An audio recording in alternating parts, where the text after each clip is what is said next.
orang diam.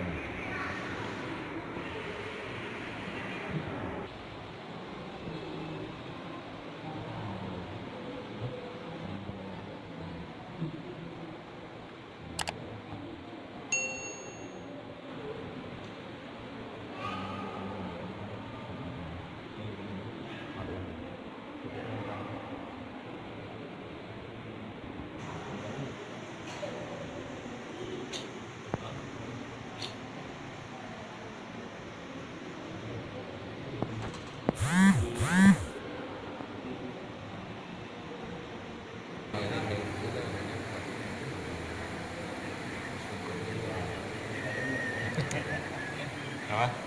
Dia jangan dulu.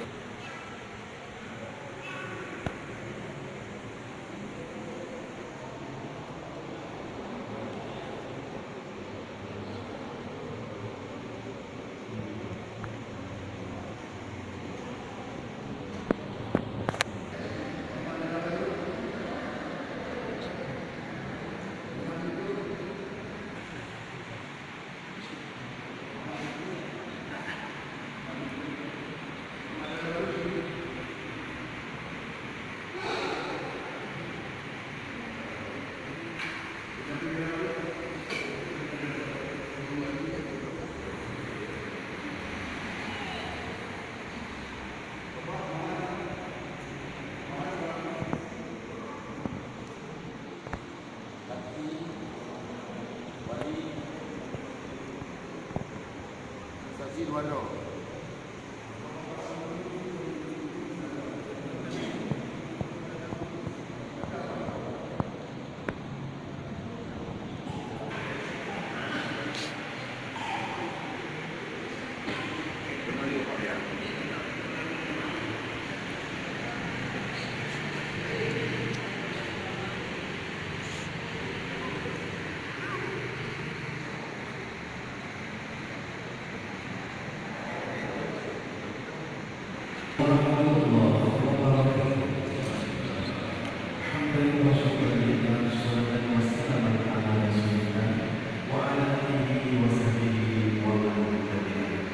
Dengan mengucapkan Bismillahirrahmanirrahim, seraya mengharapkan redha Allah Subhanahu wa Ta'ala, acara pernikahan antara saudara Muhammad kita binti Sabi dengan saudara Maya Adrian.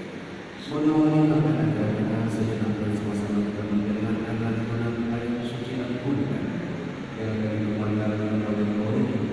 Bismillahirrahmanirrahim.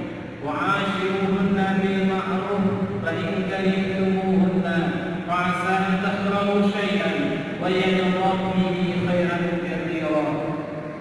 وقال رسول الله صلى الله عليه